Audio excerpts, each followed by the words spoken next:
Halo,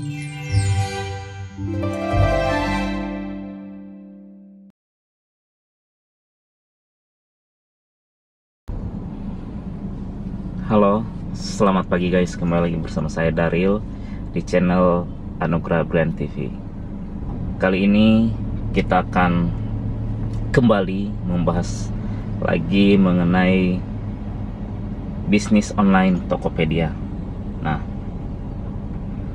yang saya bahas kali ini adalah hal-hal yang perlu kita siapkan apabila kita ingin bergabung menjadi seller di Tokopedia. Langsung saja tonton video ini sampai terakhir, jangan di skip, dan kalau masih belum subscribe channel ini, langsung klik tombol merahnya sekarang, klik subscribe dan share nanti video ini sebanyak-banyaknya, serta klik like dan komen di bawah ini apalagi teman-teman ada pertanyaan mengenai cara membuka toko online di Tokopedia atau kita menjadi sebagai seller gitu loh Pak. Oke, tonton video ini sampai terakhir, jangan di skip. Sekali lagi jangan lupa untuk subscribe. Oke, baik guys, kita kembali lagi untuk membahas bisnis online. Hal-hal apa yang perlu kita siapkan apabila kita ingin bergabung menjadi seller. Nah, hal yang pertama wajib kita siapkan adalah, salah satunya adalah kartu identitas atau KTP. Itu wajib kita siapkan. Yang kedua adalah akun email yang tidak pernah terdaftar di Tokopedia. Nah, itu akun email, karena satu akun email hanya bisa didaftarkan untuk satu akun toko. Kemudian selain akun email, sama halnya dengan akun email, kita siapkan juga nomor telepon, nomor HP, yang mana nomor HP ini juga hanya bisa terdaftar di akun Tokopedia satu nomor. Jadi tidak bisa apabila kita punya nomor tapi sudah pernah kita daftarkan di akun Tokopedia, maka itu tidak bisa dipakai kembali. Ya, sebagai catatan juga, untuk KTP hanya bisa digunakan untuk dua toko saja. Satu KTP untuk dua akun toko. Tapi email dan nomor HP itu wajib untuk satu toko, satu akun, satu nomor HP. Kecuali nanti nomor HP-nya kita mau pakai di Shopee, bisa. Di Shopee, di Bukalapak, yang lain-lain bisa. Tapi kalau untuk Tokopedia, satu nomor itu khusus untuk Tokopedia akun yang kita buat. Nah, setelah kita sudah ada kartu identitas, kemudian kita ada juga alamat email yang kita buat, kemudian kita ada nomor HP yang baru kemudian kita akan mendaftar ke Tokopedia. Nah, kita mendaftarnya di Tokopedia. Saran saya untuk mendaftar di Tokopedia itu lebih bagusnya pakai laptop atau komputer. Sebenarnya bisa pakai HP, cuman agak ribet aja. Lebih simpelnya, kita lebih simple untuk pengaturan ininya itu di Tokopedia itu di laptop gitu. Jadi kita lebih leluasa lah gitu. Nah, kemudian ketika kita sudah melengkapi semua persyaratan yang tadi, kita nanti masuk ke situs www.tokopedia.com. Nah, setelah kita masuk di situ, pertama kita harus mendaftar dulu. Kita mendaftar sebagai pembeli, akun pembeli. Nah, setelah kita mendaftar, nanti di pojok kanan atas itu ada tulisan masuk atau daftar. Nah, kita pilih daftar. Ketika kita pilih daftar, nanti dia akan tampil seluruh menu-menu yang perlu kita isi, kayak nama, alamat email yang tadi, nomor telepon, dan alamat kita lengkapi semua, sampai nomor rekening juga kita siapin. Dan setelah semua kita siapin, kita setting lokasinya, seluruhnya udah siap, baru nanti di situ ada pilihan lagi buka toko. Nah, perlu kita tahu untuk membuka toko ini gratis, tidak perlu bayar. Dan kemudian nanti kita klik buka toko, baru nanti kita mendaftar lagi untuk akun toko kita. Nah, pastikan apabila teman-teman ingin membuat toko di toko online, di Tokopedia misalnya, pastikan untuk nama toko itu kita pilih yang mudah diingat orang. Artinya di nama toko itu kita harus branding produk apa yang akan kita jual. Nah, apabila teman-teman tidak mau tokonya itu terlalu mengikat, maka teman-teman jangan pakai kalimat-kalimat yang khusus gitu. Seperti saya ada toko online di Tokopedia itu, penjualan alat-alat kesehatan. Nah, saya kasih nama tokonya itu Brian Medica. Nah, Brian itu saya ambil dari nama anak saya, dan Medica itu adalah menandakan saya menjual alat-alat kesehatan. Nah, itu sangat mengikat. Apabila saya menjual produk yang bukan alat kesehatan, maka orang akan berpikir, wah ini aneh tokonya. Belum tentu tokonya ini benar-benar punya toko fisik gitu. Nah, di situ kita udah ketahuan bahwa kita hanya sebagai dropshipper. Artinya di atas kita masih ada harga yang seharusnya lebih murah. Orang menganggapnya seperti itu.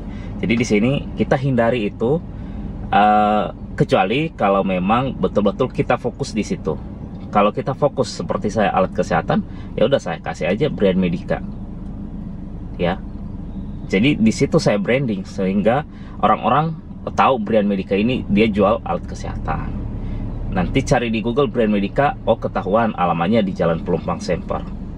Gitu, Jakarta Utara. Nah, di situ kita branding dulu. Nah, kemudian setelah kita buat nama toko, kalau kita mau jual barang, misalkan kita bisa masukkan kayak baju, jam tangan juga bisa, aksesoris segala macam kita campurkan, bisa aja.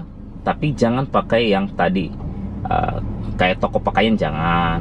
Tapi misalkan kayak saya brand store itu lebih umum.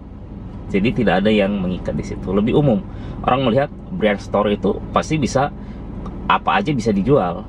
Mau alat kesehatan masuk juga nggak masalah.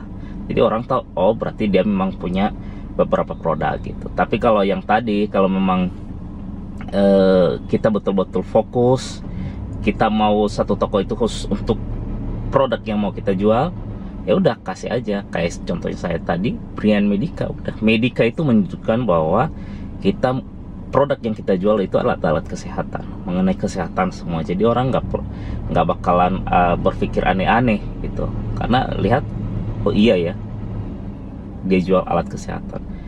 Nggak juga nanti tiba-tiba saya nama tokonya Brian Medica, tiba-tiba saya jual apa di situ yang tidak termasuk dalam kategori alat kesehatan gitu. Itu sih saran ya, saran. Dan kembali lagi kepada teman-teman semua, itu hanya saran sesuai pengalaman saya aja. Oke, kemudian ketika nanti akun toko online kita sudah buat, kita sudah lengkapin semua alamatnya, titiknya, kemudian kita atur pengirimannya juga. Setelah semuanya lengkap, baru nanti terbentuklah satu sistem yang disiapkan oleh Tokopedia, toko kita, untuk bisa dilihat oleh calon pembeli gitu. Nah, bagaimana kita toko itu bisa dilihat oleh calon pembeli? Kita harus masukkan produk dulu terlebih dahulu, minimal 5 ya. Kita masukkan minimal 5 produk. Kemudian setelah kita masukkan, kita setting seluruhnya, harganya semuanya kita buat manual dulu. Tidak masalah, kita upload manual. Setelah kita upload manual, semua lengkap, kita nanti masuk ke menu desain. Kita coba desain. Yang perlu kita desain itu adalah kayak tampilan toko itu. Kita kasih banner. Kalau teman-teman mau buat banner, itu gampang. Teman-teman tinggal masuk ke situs canva.com aja. Canva.com, nulisnya Canva ya, canva.com. Kita nanti masuk ke situ, kita mendaftar, bisa lewat email, bisa lewat Facebook, dan kemudian nanti setelah kita mendaftar ke situ, baru kita desain, kita pilih banner yang sesuai dengan Tokopedia, baru nanti kita upload lagi di Tokopedia. Di situ memang ada fitur khusus untuk mendesain, mengubah desain dari tampilan toko kita sehingga toko kita itu terbranding gitu. Ada terbranding di situ. Nah, setelah itu semua lengkap, baru nanti satu persatu linknya tersebut kita promosikan ke Tokopedia dulu.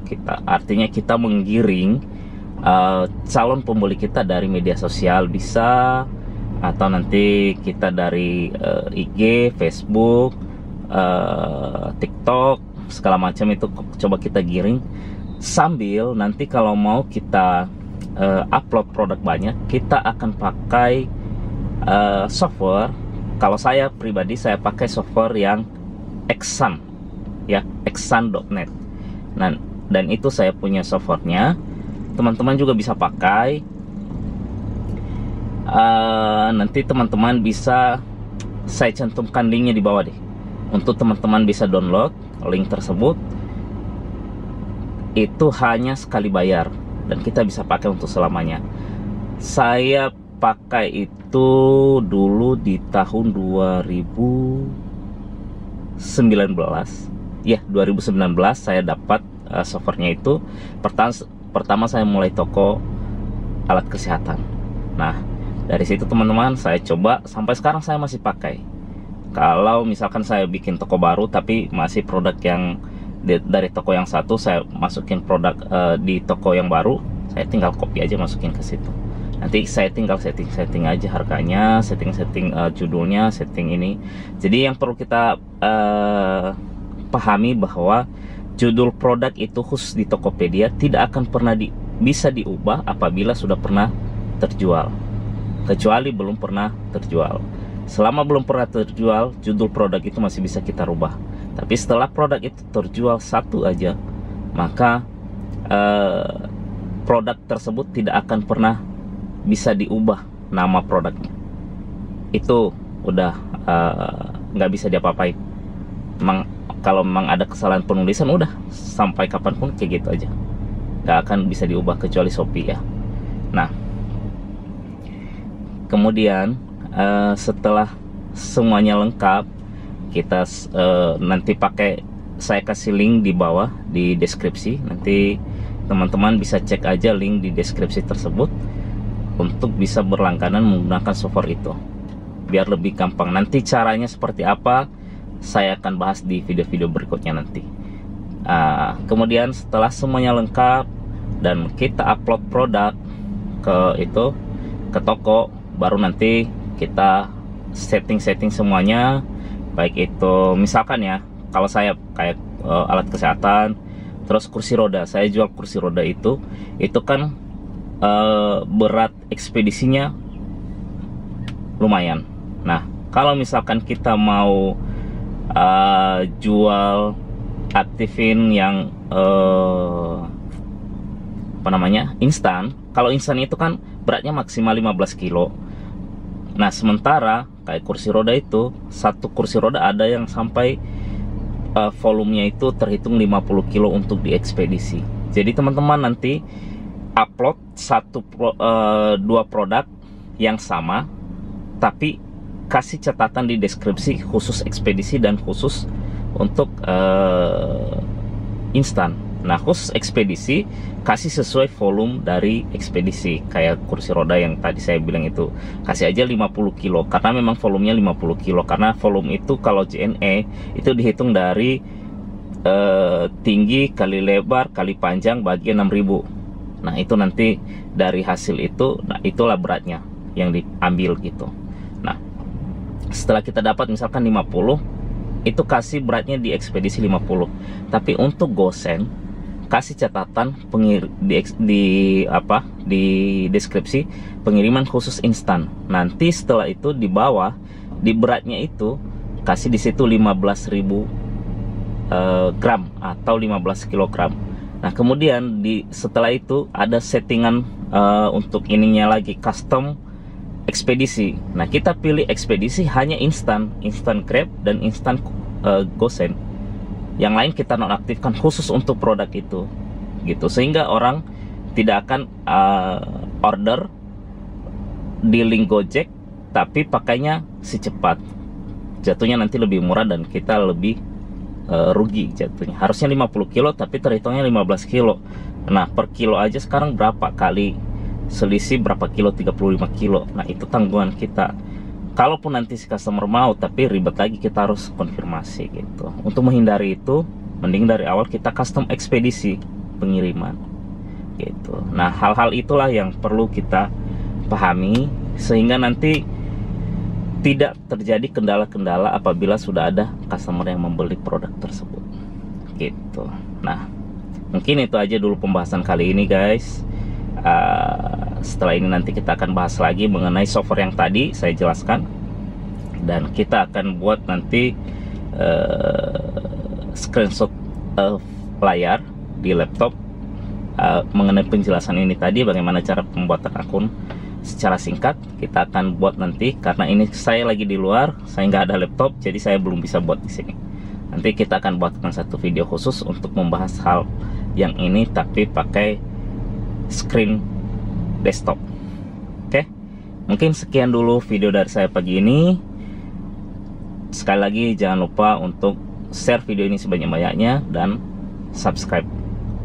Sampai berjumpa kembali di video-video saya berikutnya. Selamat pagi.